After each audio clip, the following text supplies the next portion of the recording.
Ya saben la estructura, de nuevo les pedimos rigurosidad con los tiempos, son unos 3 minutos y medio por cada bloque, en total un máximo de 8, y las conclusiones también tendrán unos 4 minutos. Vamos a continuación con el primer tema que nos atañe: la percepción ciudadana de la independencia judicial y de la justicia. Entendemos entonces el Poder Judicial como un refugio de neutralidad. Adelante, don Ángel.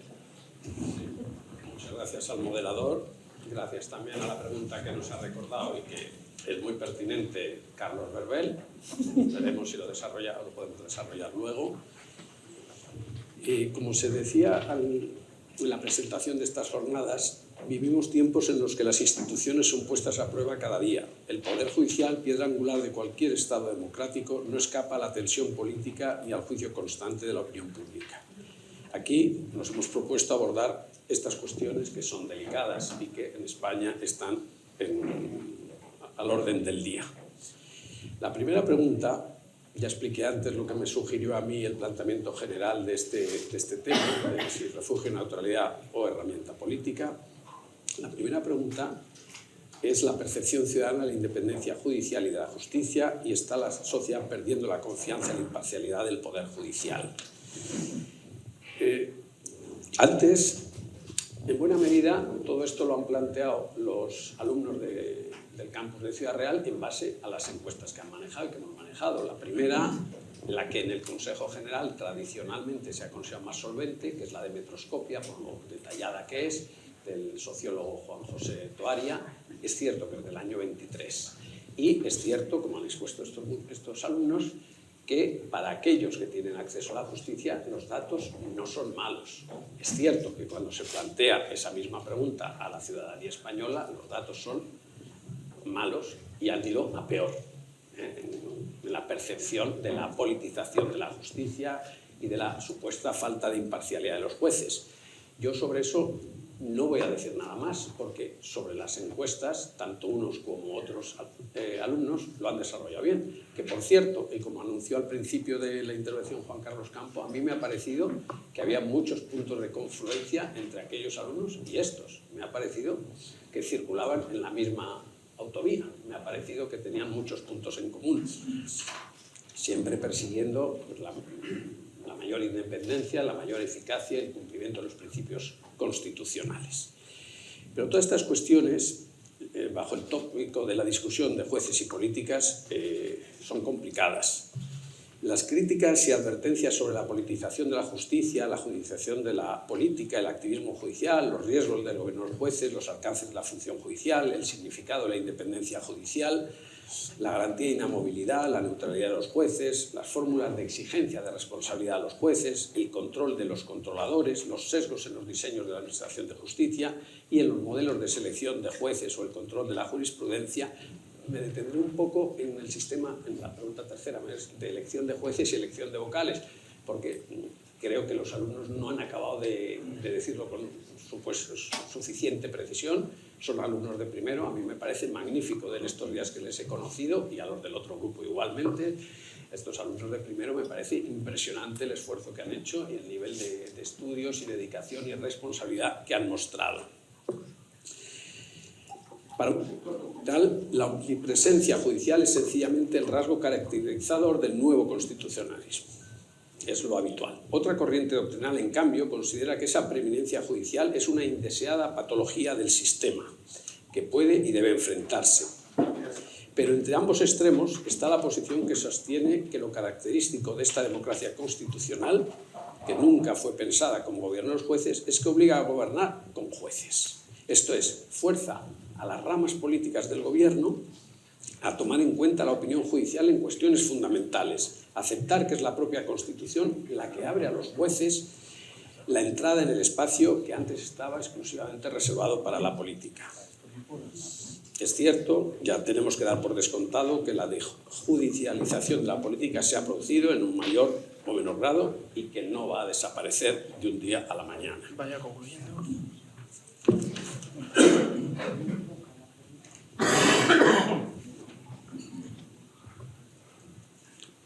La magistratura ha de ser despolitizada y profesionalizada y ganará paulatinamente independencia a través de dos caminos desconectados aparentemente entre sí. Por un lado, la funcionalización que dota de estabilidad a los miembros del cuerpo y es el germen de su garantía de inamovilidad. Por otro, la vinculación del juez a la legalidad, a los códigos para sustraerse de la contaminación política de su ficción por la vía de la identificación de esta con la estricta aplicación de la ley. En fin, por una función materialmente diferenciada. Concluyo, la presunción de neutralidad, apoliticidad, desinterés e independencia de los jueces en sus actuaciones, sin perjuicio que sea polémica, es a lo que debemos tender. Luego hablaremos del Consejo del Poder Judicial. Gracias. Muchísimas gracias. Turno de réplica ahora para don Juan Carlos. Pues muchas gracias. Yo lo primero que quiero decir es que debatir con Ángel Arosamena es un lujo. Yo me voy a centrar en la pregunta, porque creo que es la clave. Aquí no se está juzgando, por lo menos yo lo he entendido así, en el debate a los jueces si están bien o están mal. No, lo que estamos viendo es qué percepción tiene la ciudadanía sobre el rol que juegan los jueces. Es decir, ese dar a cada uno lo suyo, que ya hemos oído por activa y por pasiva, juzgar y hacer ejecutar los juzgados en términos constitucionales. Y algo hay que decir, o sea, que tampoco nos rasguemos las vestiduras diciendo esto es una cosa del momento, la gente siempre ha tenido una confianza ciega en la justicia. No, no nos engañemos. En la mitad de las personas que acudían a los tribunales perdían el pleito. Luego hablaban en arameo. No, los jueces no, este está tal. Unas veces, no tanto la politización, eso es cierto que es fruto de los tiempos, pero no ha habido una gran confianza. ¿Qué ocurre? Y lo hemos oído, me parece que lo han repetido en 4 ocasiones, que aquel que tiene contacto con la justicia tiene una mejor percepción de ella. Muy bien, y eso es maravilloso. Pero lo que no quiere decir es que el resto de personas que no acuden, el resto de la sociedad que no acude a los tribunales, tenga una mala percepción de origen. Porque además los orígenes de la justicia, y bueno, sería maravilloso entrar ahora en ese capítulo, pero seguro que el moderador, que lo está haciendo muy bien, me daría un garrotazo. Pero sería explicar que la justicia, y hablaba de Hume, de Montesquieu, porque realmente es donde está la esencia del concepto moderno. Y aquí sí quiero poner el acento, porque la percepción de la justicia, la percepción de la justicia que tiene la ciudadanía es que está inmersa en una enorme crisis de confianza y legitimidad respecto al sistema democrático, no de la justicia, del sistema democrático. La ciudadanía no cree en los parlamentos, que los parlamentos, y hablo en términos generales y hablo de países de nuestro entorno, no estoy hablando del mundo, porque es muy difícil catalogar al mundo, pero sí en los países que son como nosotros, en los que nos miramos, nos reflejamos, la vieja Europa, Estados Unidos. Hay una falta de credibilidad en la actuación del Parlamento. Se entiende que son los ejecutivos los que controlan al Parlamento. Después están la crisis de los propios ejecutivos, que instrumentalizan a los poderes. ¿Qué ocurre? Que esto está produciendo una crisis también del sistema judicial y de la credibilidad que ofrece a la ciudadanía el sistema judicial. ¿Esto quiere decir que no creen en la justicia? No, claro que creen, y cuando esas mismas estadísticas que hemos oído, esas corrientes de opinión, esas encuestas, esos barómetros de opinión, cuando nos dicen, oye, usted que me dice que no cree en la justicia, que piensa que los jueces actúan por intereses, algunas veces espurios, cuando tiene un problema, ¿dónde va? Dice a la justicia.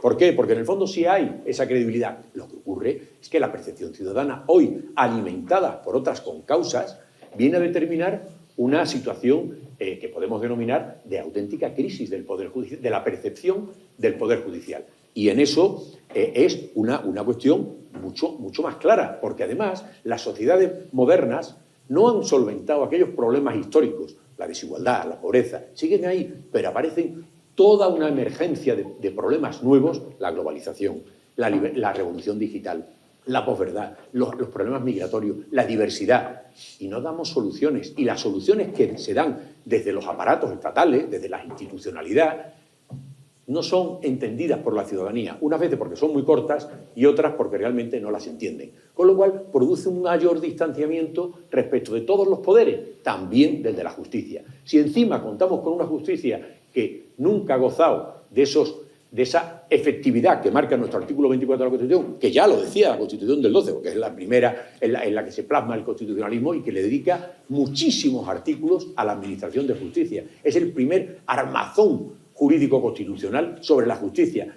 Bueno, pues hablaba de eso, pero lo cierto es que nunca hemos tenido una justicia que se pueda decir moderna. Algo se ha dicho, porque claro, todo ese paquete de cuestiones que... Es que alguien duda de que los medios de comunicación tienen un papel absolutamente esencial en la modernidad y en la democracia, que seamos un Estado social y democrático de derecho. Hemos dicho que la libertad de expresión, canalizada fundamentalmente a través de los medios de comunicación, en los que permiten una sociedad crítica, educada, crítica con el poder, y eso ha dicho el Tribunal Constitucional desde hace muchos años.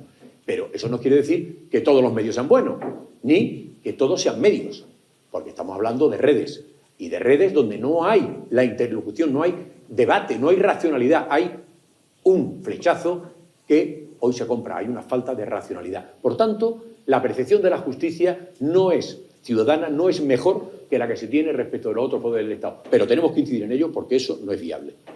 Muchísimas gracias. Como veis, nuestros expertos, ambos mentores, tienen mucho que decir y, por supuesto, que van a tener oportunidad de hacerlo y de decirlo en los próximos bloques. A continuación, vamos con el segundo, la elección del Consejo y el nombramiento de magistrados. ¿Funciona el actual modelo de nombramientos? ¿Necesita esa reforma estructural para blindar la independencia? ¿Cómo influye ese asociacionismo en la elección del Consejo y en el nombramiento de magistrados? Juan Carlos, adelante. Bueno, este es un tema, yo sé que a Carlos le encanta, pero sobre el que, bueno, quizá porque soy juez hace muchos años, he sido vocal del Consejo y he tenido otras responsabilidades y, bueno, he reflexionado mucho sobre ello. A ver, el sistema que establece nuestro sistema constitucional es válido. Ha habido dos modelos, el primero que se interpuso y después con la reforma del Pacto de Estado. Pacto de Estado, pocas veces hemos oído un Pacto de Estado en Justicia 2001, donde establece un sistema validado, el primero por el Tribunal Constitucional y también el segundo, donde gozamos de un sistema de elección de vocales de doble legitimación. Son los jueces los que elegimos a los candidatos que después va a analizar el Congreso y el Senado, en un término, como se ha dicho aquí, de 12, 6 cada uno, y que van a determinar la conformación de los 12 puestos destinados por la Constitución a los jueces y magistrados, con las variantes que van, no viene al caso ahora. Y después, 8 juristas, 4 cada uno. El sistema, como modelo, es perfecto. Doble legitimación. Cuidado, es que el Consejo del Poder Judicial no es, y esto la ciudadanía, como no se explica bien, no termina de captarlo, porque la gente te pregunta, ¿y esto del Consejo qué es? Es un órgano constitucional que nace en la Constitución del 78 para una serie de cuestiones muy importantes y que no son, como dijo el tribunal, solo para representar a los jueces. No, es un órgano político, judicial, en orden a las políticas que tienen que ponerse en marcha en el ámbito de la Administración de Justicia. Y, por supuesto, que hay un paquete enorme que es la autorregulación de ese estatuto de los 5.500 jueces. Pero cuidado, que es que también se ha dicho, por las sentencias que hemos oído varias veces y alguna otra más, que el juez es independiente también frente a su órgano de gobierno. Por tanto, es un órgano de gobierno que tiene una formación y una extracción política, pero que actúa con unos criterios. Es como el Tribunal Constitucional. El debate es político. No, es muy simple. Lo que pasa es que queremos enredarnos. Es un órgano de extracción política, con las configuraciones que establece la propia Constitución y desarrolla la ley orgánica del Tribunal, con esto la ley orgánica del Poder Judicial, con actuaciones jurídicas. Claro que es jurídico. Pero lo que estamos hablando es que, ¿dónde está el problema? ¿Qué ocurre? Que también es cierto que desde el 78, 80, cuando aparece el primer Consejo, es cierto que siempre ha venido rodeado de polémicas. ¿Por qué? Pues porque se dan una serie de concausas que interesan y hay una tentación clara, implícita, explícita, me da igual, podemos entrar en ese debate por decir, tengo mis afines ahí metidos. Y esta es la guerra de conservadores, progresistas, a lo que no ha ayudado un mal entendimiento del asociacionismo judicial. El asociacionismo judicial, que en principio, lo dice alguien que no está ni un solo día asociado en los 38 años que lleva, pero no tengo nada más que aplausos para el asociacionismo cuando lucha por los intereses, pero cuando la mitad de la carrera no está asociada, evidentemente son corrientes de poder que influyen en esto y ahí vemos problemas. Problemas en las elecciones a sala de gobierno, donde no se respeta ese juego que podría determinar, oiga, ¿cómo representamos a la mitad de la carrera judicial que no está asociada? Porque claro, no podemos, al juez individualmente considerado, pinta muy poco, pero cuando le respalda una asociación muy potente, pues oiga, lo tengo más fácil. Bien, pero el problema del interés del Poder Judicial, ¿cuál es? Y es que la propia realidad de las dinámicas sociales en los países de nuestro entorno y en el nuestro hacen que todo se residencie en los jueces. Por lo tanto, ¿cómo no se va a entender la politización de la justicia o la judicialización de la política? La tentación, insisto, la tentación. Pues claro, Los jueces hoy lo resuelven todo. Hemos pasado de una democracia parlamentaria a una democracia constitucional. ¿Quién dice lo que es, término Ferrajoli, lo indecidible? Los jueces. ¿Alguien duda de que hoy todo se residencia en los jueces? Cada vez que hay un problema, que lo digan los jueces, que lo resuelvan los jueces. Estamos residenciando cada vez más problemas en los jueces. Por lo tanto, es lógico. Después, la ley se ha convertido en un elemento del que el ciudadano se pone el casco. La ley siempre se había entendido desde los primeros tiempos en que es una maravilla. La ley es lo que me da tranquilidad, sé lo que se puede hacer, lo que no se puede hacer. Pero no. Hoy la ley se ha convertido en si aquí no puedo fumar, si aquí puedo fumar, si aquí tengo que presentar estos impuestos, si estos no. Aquí me tengo que proteger y recurro y se aumenta la litigiosidad. Y bueno, es que alguien duda de cuál es el nacimiento de la jurisdicción contenciosa. Jurisdicción contenciosa es, llamémosle la artificialidad, los problemas son entre los seres humanos, el civil y el penal. No. Hoy la jurisdicción contenciosa es la más numerosa. ¿Por qué? Pues porque combatimos contra las administraciones.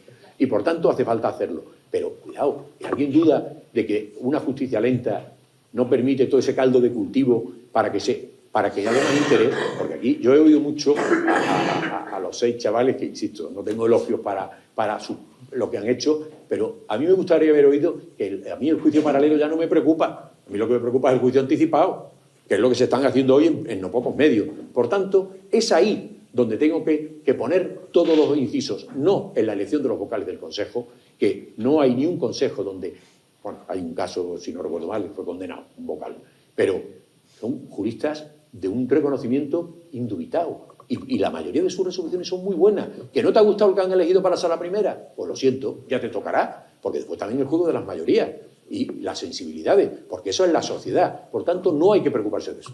Seguimos. Muchísimas gracias. Turno ahora para la réplica relativa a ese sistema y el nombramiento de magistrados. Don Ángel. ¿Tenemos por aquí una pregunta?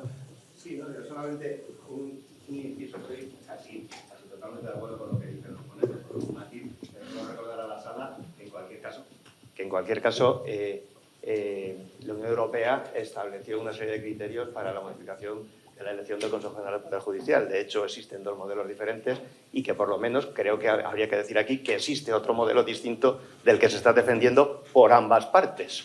Quiero decir que es un modelo distinto, que llegamos a la ley del 80, que también tiene sus problemas. Pero solamente decir que existen por lo menos esas 2 opciones. A partir de ahí, cada uno que os dé gracias. Existen esas 2 y puede haber hasta una tercera y una cuarta. La cuestión es que se acomode a lo que quiso el constituyente, y eso lo dice el Tribunal Constitucional, cuando no está claro, e incluso advierte de ciertos problemas. O sea, que creo que el modelo, que puede ser bueno el otro, sí. ¿Me preguntas cuál prefiero? El de la doble legitimación, porque nació de un pacto de Estado y permite a la carrera judicial pronunciarse y elegir a las cámaras un órgano de política judicial. Por tanto, no le veo quiebra ninguna. Una cosa es la definición del modelo y otra la gestión. Muchísimas gracias. Ahora sí, turno. Sí, la pregunta se refiere a elección del Consejo y nombramiento de magistrados. Sobre la elección del Consejo, bueno, los 2 miembros del jurado, Carlos Berbel y usted, han puesto... Eso es, el tema esencial.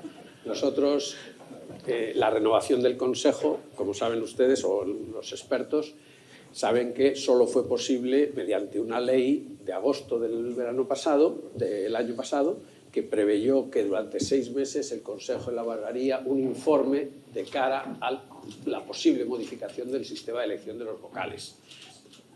Esos 6 meses, con audiencia a todo tipo de expertos, nacionales e internacionales, no se llegó a un acuerdo. Esa es la realidad. Existe un modelo, que es el puro del 80, de elección por la carrera judicial exclusivamente. Me refiero siempre a la elección de los 12 vocales. Elección pura, proporcional entre las distintas categorías de los miembros de la carrera judicial y por los miembros de la carrera judicial. El origen de esa enmienda de la ley del 85, bueno, es muy conocido, no vamos a entrar ahora en él. A partir del año 85 hay un modelo puramente parlamentario. Después, en el Pacto de Estado, me parece que es desde el año 2001, el gobierno del Poder Judicial de Javier Delgado, se llega a un sistema mixto, que las asociaciones y los propios jueces, mediante unos avales previos, participan en el proceso electivo. En los años siguientes, y en los últimos años, 3, en una ocasión las 4 asociaciones, como dice Berbel, potenciaron o se postularon para el sistema de elección puro por la carrera judicial. No se ha aplicado ese sistema, hemos sido incapaces de ponernos de acuerdo, sí en un único documento, pero un documento con dos soluciones.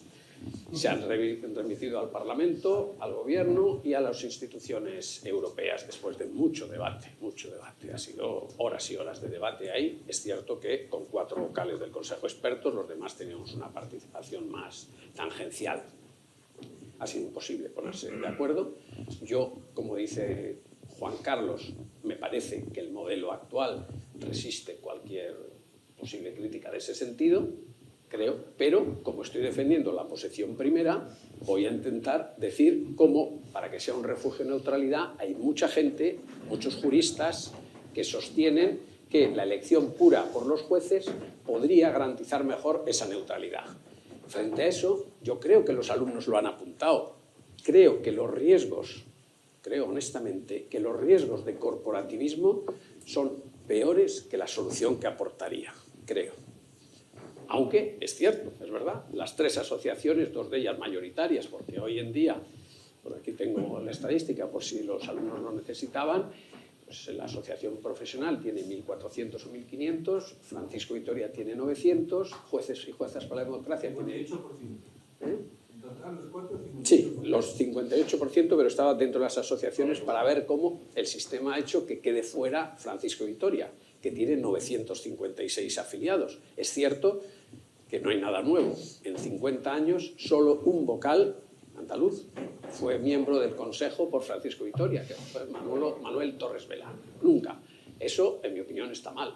Yo, cuando he tenido responsabilidades en esa materia, he procurado que hubiera vocales no afiliados o vocales de Francisco Vitoria. Al final, el asociacionismo mayoritario de la APM y sus vínculos con una cierta orientación política y de jueces y juezas para la democracia con otra, lo ha hecho imposible. Y siempre ha habido un reparto entre esas dos ideológicamente grandes asociaciones. No lo hemos resuelto, veremos ahora qué pasa, que con ese informe que hemos hecho no sabemos lo que hará. Hay una cosa, la doble legitimación. La cargó en su momento Alberto Rivera en 2014, cuando se fue presidente del Consejo.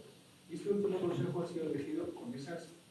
Ha sido elegida con esa variante que es, no sé cuántos ahora mismo se pueden presentar, son 25, 30, 40, 50. Quiero decir, la de 2001 está caput. Sí, la del 2001 era, como eran 12 plazas, se avalaron 36. Sí, 36 claro. Y de ese cogían 12. Sí, pero eso estaba bien. Ahora eso desapareció, pero la fuerza de los hechos ha hecho que en el 2018 fuéramos 54 los propuestos, o bien por las 4 asociaciones, o bien por avales de los compañeros. Eso, como han destacado tanto uno como otro grupo, ha hecho que por fallecimientos, jubilaciones, renuncias, pues los 54 nos quedáramos en 30 o 40, no llegaba a 40. Y dentro de esos 40, el grupo parlamentario del Partido Socialista y el grupo parlamentario del Partido Popular han elegido a los 12 vocales. Han quedado fuera, que nadie ha llamado la atención sobre eso frente a lo que ha ocurrido en todos los consejos, han quedado fuera un vocal habitual propuesto por Convergencia y Unión y un vocal propuesto por el Grupo Vasco. Esta vez PP y PSOE han considerado que tenían suficiente mayoría, no han querido ceder esos vocales por esas plazas.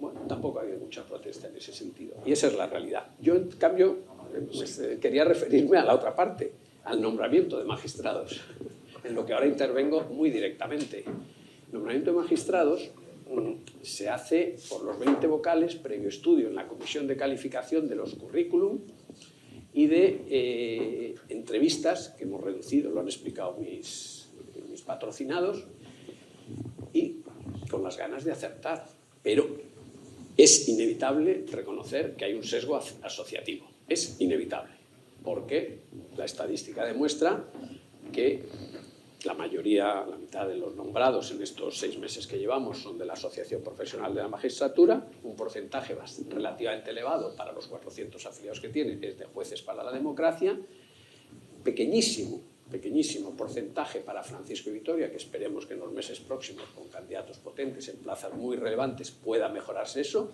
y finalmente, pues salvo en algún puesto concreto, los no asociados, que somos el 42% 42%, como bien sabes de la carrera, han tenido nombramientos mínimos. Y el Foro Judicial Independiente, que no deja de tener 350 afiliados, ha tenido un solo nombramiento o dos. El sesgo asociativo es inevitable, que existe, reconocerlo. También se ha hecho un esfuerzo, fruto de la misma ley de agosto del 24, para respetar la paridad. Y se está cumpliendo la ley de paridad, que antes era la ley de igualdad del año 2007, que era una declaración de intenciones en el fondo, ahora es una imposición. Y entonces ninguna de los dos sexos puede tener ni más del 60 ni menos del 40%. A fecha de hoy es el 43%, son 43% las magistradas que han sido elegidos para cargos importantes. Y en el Tribunal Supremo se ha doblado el número de... que llevo 6 meses con esto. Lo sé todo. Bien, entonces hay algunas cosas que hay que mejorar. El sesgo asociativo, el no prescindir de los no asociados. Se ha cumplido el tema de paridad, creo que bien, y el mérito y capacidad en líneas generales yo estoy bastante satisfecho. Siempre hay alguien que dirá, es mejor fulanito que menganito, pero los nombrados en su inmensa mayoría, de lo que yo conozco, que es para las plazas del Tribunal Supremo, que es lo que mejor conozco, se ha cumplido más que razonablemente bien en mi modesta opinión. Muchas gracias. La verdad que este es un debate en el que no podemos tener a mejores expertos, ¿no? Personas que lo viven en el día a día, y animo también, ¿no?, a que se sigan organizando pues otros foros, ¿no? Seguro que también desde el Consejo de Gestores, que son muy proactivos, están deseando también atender a estas nuevas ideas. Y de nuevo, don Ángel, es su turno ahora para comentar de manera breve y concisa. Les pido, eso sí, el tema relacionado con la justicia mediática en las redes sociales, esos juicios anticipados y esos juicios paralelos que antes nos adelantaba el magistrado Juan Carlos Campo. Los alumnos, lo ha apuntado Juan Carlos, es evidente que hoy hay muchas críticas. La palabra anticipada me parece muy correcta. Es evidente que durante semanas vemos en los medios de comunicación a alguien al que se le está investigando constantemente. Si 2 años después esa persona es absuelta, son 2 líneas en la página 4. Eso ha sido siempre así. Y eso perjudica un poco la imagen de neutralidad nuestra. Existe lo que en el mundo periodístico se conoce bien, que es la denominada pena de banquillo, cuando a alguien se le ve constantemente entrando en un tribunal o en un juicio, y al final pues muchas veces queda absuelto y no ha tenido ninguna responsabilidad. Es cierto, en definitiva, las posibles condenas tienen una repercusión importante, las absoluciones al cabo del tiempo menor. Salía este fin de semana en un periódico, como a veces, el reconocimiento viene al cabo de los años, de muchos años. Y ahora, esta semana leía que 125 años después de una campaña social, no mediática, social, intensa, en Francia, en la Francia de finales del siglo XIX, contra el capitán Dreyfus, con motivo del antisemitismo que existía a la sazón en Francia, del origen alsaciano del capitán Dreyfus y de su acento alemán, cuando hablaba tenía un acento claramente alemán, fue perseguido y condenado. Luego en casación se le redujo un poco la sanción, pero estuvo en la Isla del Diablo unos cuantos años encerrado. Hoy, 125 años después, el gobierno de Macron le va a ascender, él quedó capitán, después de la segunda sentencia le ascendieron a, es que he visto varias películas sobre esto, ascendió a comandante y se murió como comandante, pero ahora se le va a ascender a general y sus restos van a ser trasladados al Panteón de Hombres Ilustres de Francia. El reconocimiento llega. Y las redes sociales son muy complicadas, lo han dicho antes también en el tema de inteligencia artificial, lo ha dicho Juan Carlos, yo no tengo nada que añadir. Muchísimas gracias, don Juan Yo solo Carlos. tengo... Bueno, esto es uno de los temas quizás más peliagudos. Porque la pregunta es qué papel juegan los medios y las redes en la presión sobre jueces y tribunales. Yo diría prácticamente ninguna. Pero no me preocupa eso. O sea, yo creo que el juez tiene herramientas, está blindado y, bueno, no tiene por qué afectarse.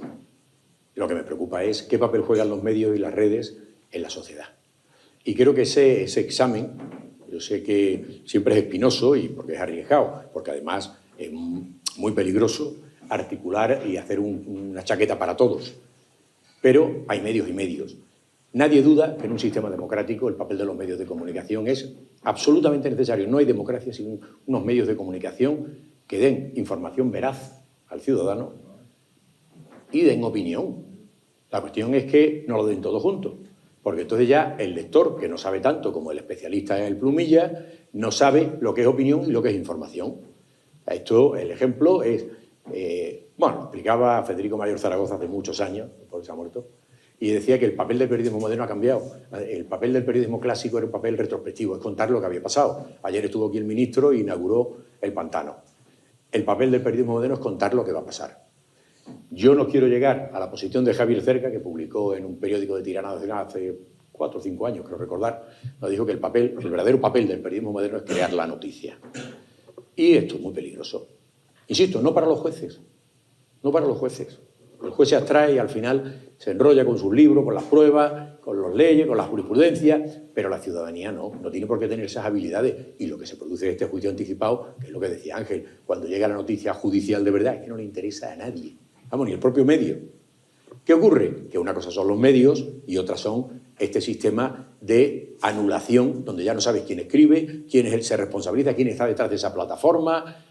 ¿De qué estamos hablando? ¿Quién está ahí?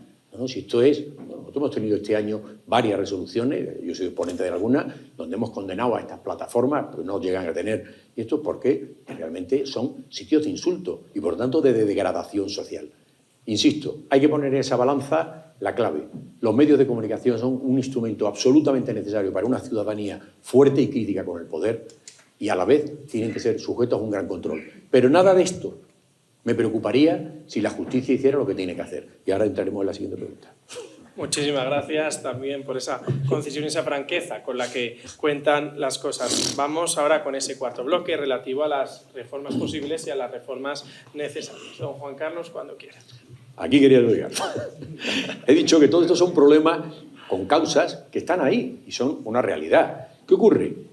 Que la justicia, efectivamente, publiqué en un libro en 2005, necesita de absolutamente reformas normativas, organizativas y tecnológicas. La justicia que tenemos tiene un diseño del primer tercio del siglo XIX, donde se establecieron los partidos judiciales en función de lo que podía recorrer una diligencia, que iba a caballo, o si hay alguien que aquí hay gente muy joven se piensa que siempre ha habido coches y reactores, no. Y por tanto, esa visión corpuscular con unas leyes, es que alguien duda que la ley de enjuiciamiento criminal, bueno, estaba en vigor y tardaron 7 años los hermanos Lumière en descubrir el cine. O sea, no, estamos con unos instrumentos, el juez instructor. El juez instructor. O sea, el juez no puede ser escudo y espada. Esto lo ha entendido toda Europa y nosotros cada vez que salimos al extranjero, soy consultor internacional, lo contamos. Sin embargo, aquí no nos lo aplicamos. Siempre hay un problema. Y bueno, es verdad que hay que resolver esos pequeños problemas o esos grandes problemas, me da igual. Pero lo que quiero decir es que hacen falta reformas muy potentes para que ese derecho fundamental que yo tengo en el 24, la parte súper protegida de la Constitución, es que derecho a una tutela judicial efectiva sea real. Y yo no estoy diciendo que sea en 2 meses o en 4. Me vale con lo que dice el Tribunal Europeo de Derechos Humanos, en tiempos razonables. Porque si yo no dejo, si el tiempo ya no es razonable, permito que los medios contaminen a la ciudadanía, que el dirigente político que quiera empiece a destrozar la resolución judicial. Si la justicia tiene mucho más ritmo, al final llegará mucho antes y evitará todos estos males que estamos analizando en esta trayectoria. Estamos hablando de que tiene que haber pedagogía. Tiene que explicarse a la ciudadanía qué es la justicia y que lo normal es que, como todo conflicto al que estamos acostumbrados los seres humanos, el derecho no es más que una manifestación cultural. Y para mí es la más importante porque regula la convivencia, pero que realmente, igual que en nuestra casa, en nuestro equipo de amigos, no siempre gana uno. Y eso no quiere decir que pierdo la amistad. Bueno, en cambio los pleitos, porque yo esto siempre lo recuerdo, los primeros años, hablo ya del año 97, o sea, la prehistoria, donde los juicios de falta entre vecinos era un auténtico calvario, porque muchas veces tenías que separarlos en el juicio porque se enfadaban todavía más y llegaban a las manos, cuando a lo mejor simplemente le había caído lejía de una ventana a otra y había manchado una fotita, tal, algo que era mal, bueno, se judicializaba mal, pero aquello ya determinaba agresiones físicas. Luego, la justicia tiene que saber actuar para ser el objeto y cumplir su finalidad, que es el evitar la litigiosidad y la contienda. porque por eso es tan importante, y mi equipo lo ha puesto de relieve, que resolver la litigiosidad no es solo una cuestión de quién gana o quién pierde, que generalmente con una justicia lenta pierde todo el mundo. Eso lo puedo asegurar, porque el deudor ya no tiene capacidad de pago, la empresa ha desaparecido, etcétera, etcétera, etcétera. Por lo tanto, ¿qué es lo que tenemos que hacer? Buscar mecanismos que nos lleven también a la paz social. Se ha hablado de los MAG, pero es que alguien duda. Yo sí, yo tengo mucho debate sobre eso, aunque apuesto por ella. La justicia restaurativa. La justicia restaurativa pone en esencia en cuestión ciertos pilares del derecho penal liberal, que es el que hemos tardado muchos siglos en condensar. Pero nadie duda que la víctima empieza a ser puesta en el centro del proceso penal. Y, por tanto, aplauso a esa justicia, pero cuidado, que no suponga una justicia que rompa la igualdad. Por tanto, pero esos son los equilibrios que tienen las sociedades modernas que hacer. Pero, insisto, si no tenemos una justicia rapidita, y no estoy diciendo que los 5.500 ni sean suficientes, ni hagan falta mucho más, que creo que hacen falta, pero la clave es cómo se organiza. Por eso son reformas necesarias, tanto las normativas, y he hablado del Alecrín, en nuestro Estado de Derecho se ha dado de normas, eran absolutamente demandadas desde la democracia, estoy hablando de la Ley Orgánica del Derecho de Defensa y otras muchas. La Ley de Enjuiciamiento Civil que tuvimos hace unos años, que venía tan bien que esto iba a ser la ruina, pues ha sido una ley estupenda, la del año 2000.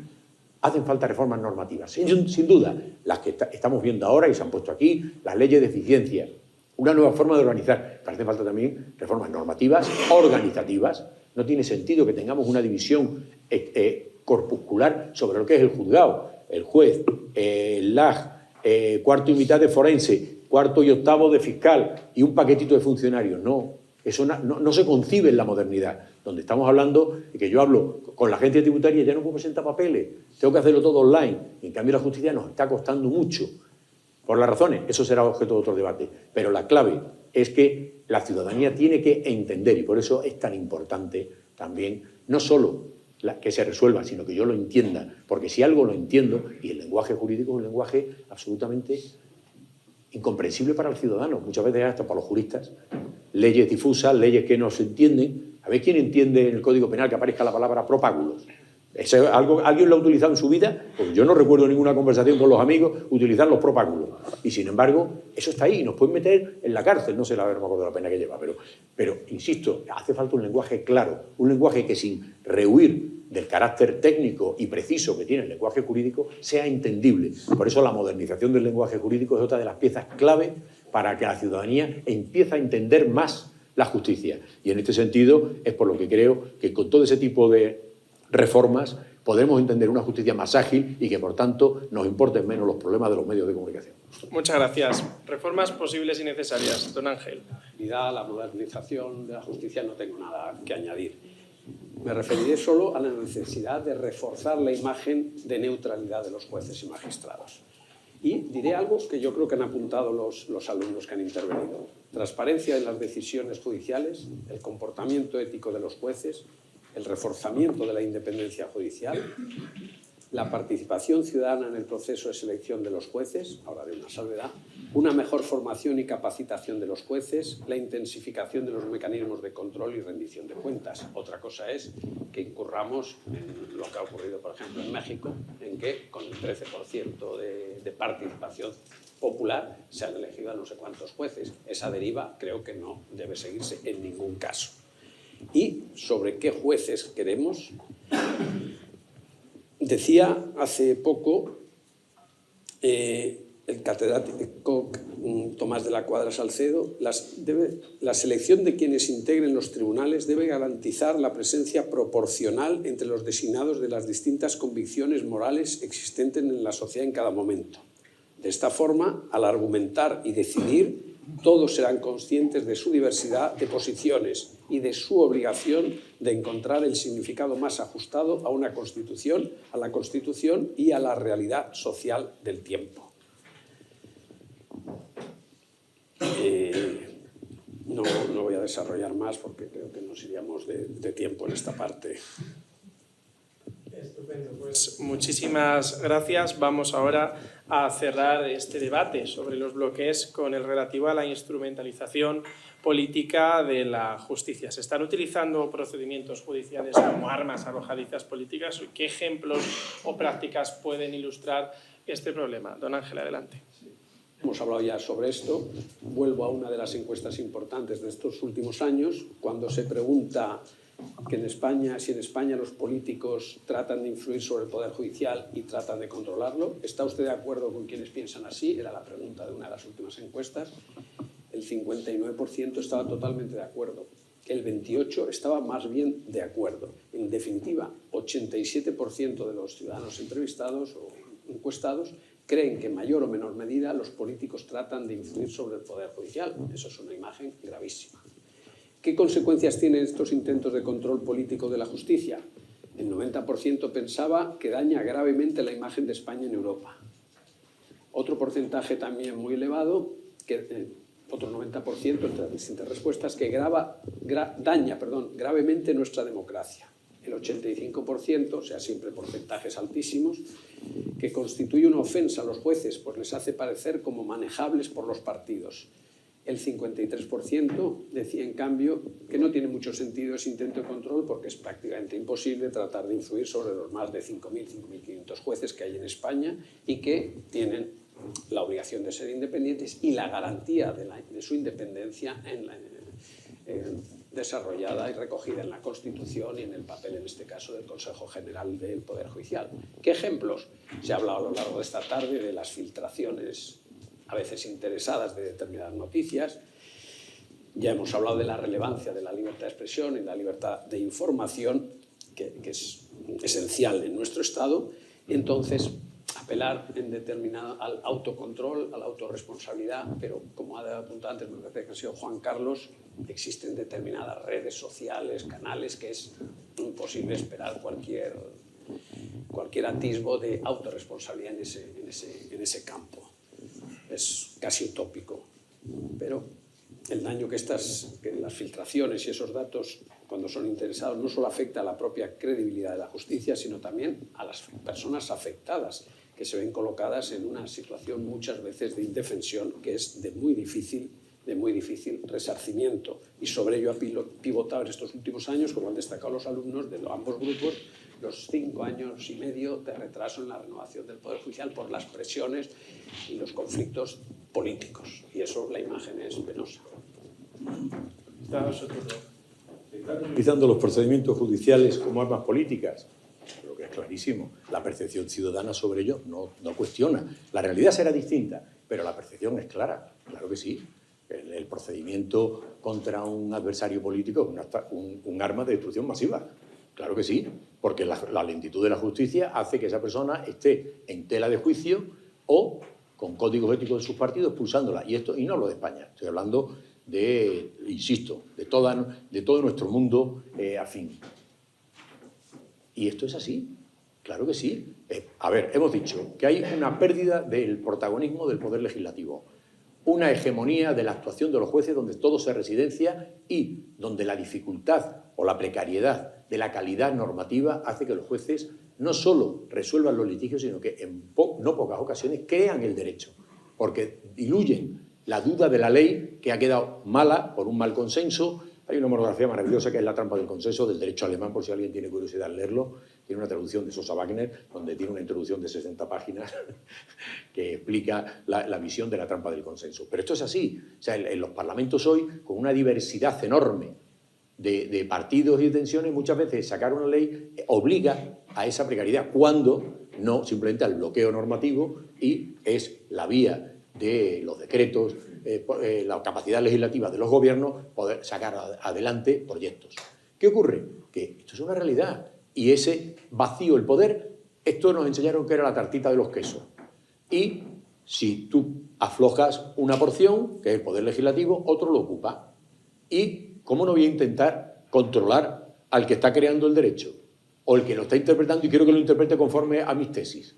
Por tanto, la percepción ciudadana, insisto, no la realidad, es clarísimamente esa. Y después hay una realidad, que es que la lentitud de la justicia está dirimiendo y acabando con muchas carreras políticas.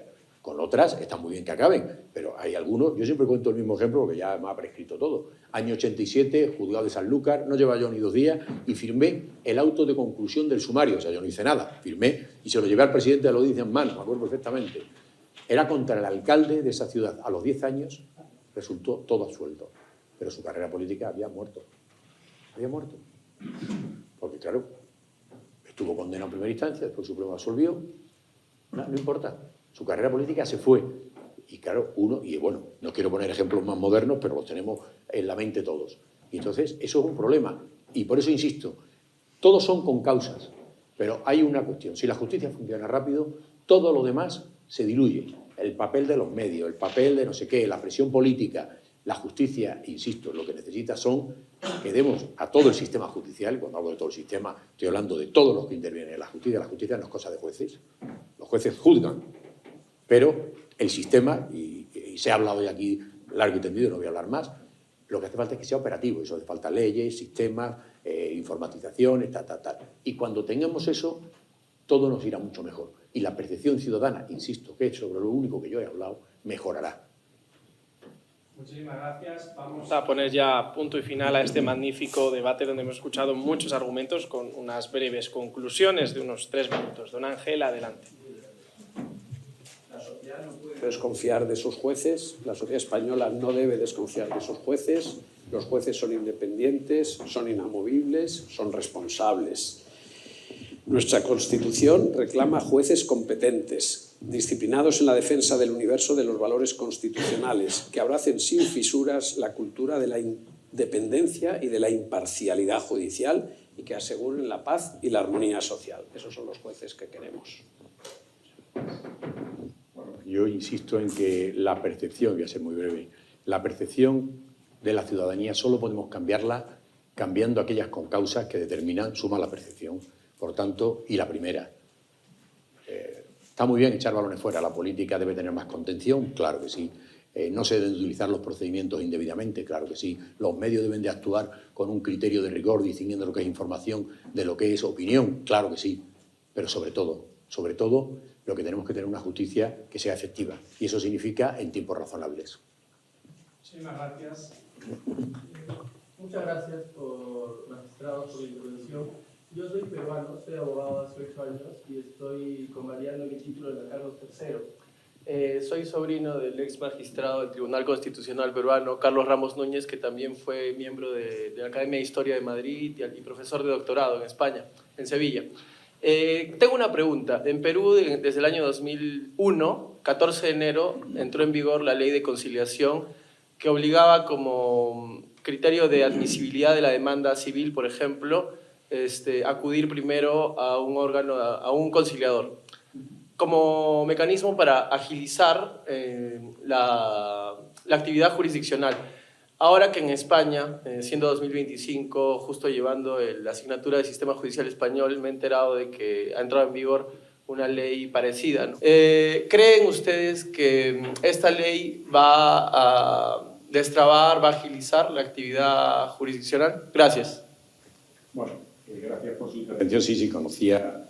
A ver, varitas mágicas no hay, y menos en un tema tan complejo como es la resolución de la alta litigiosidad.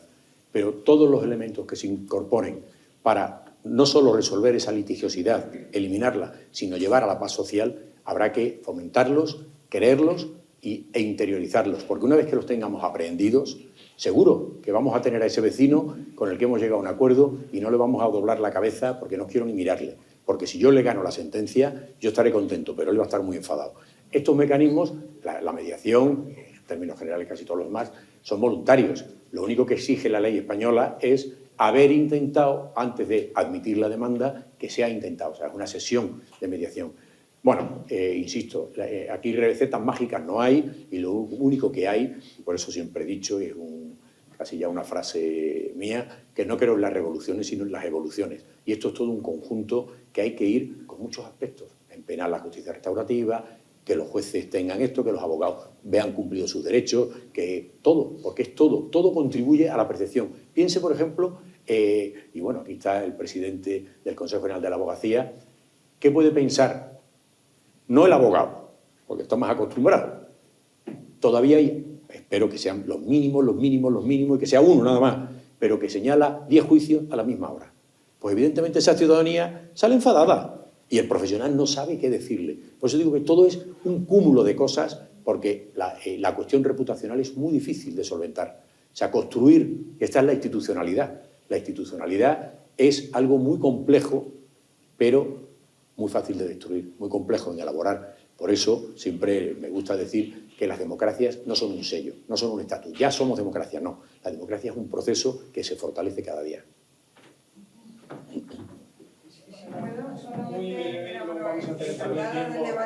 Era únicamente preguntarle al interviniente anterior qué resultado ha dado en su país. Como dice que llevan unos años aplicando esto, conciliación obligatoria, pues si tienen estadísticas, como ha pasado ya transcurso del tiempo, que se ha dado buen resultado, han notado alivio en la congestión, en fin, ¿qué resultado ha dado en su país? Gracias.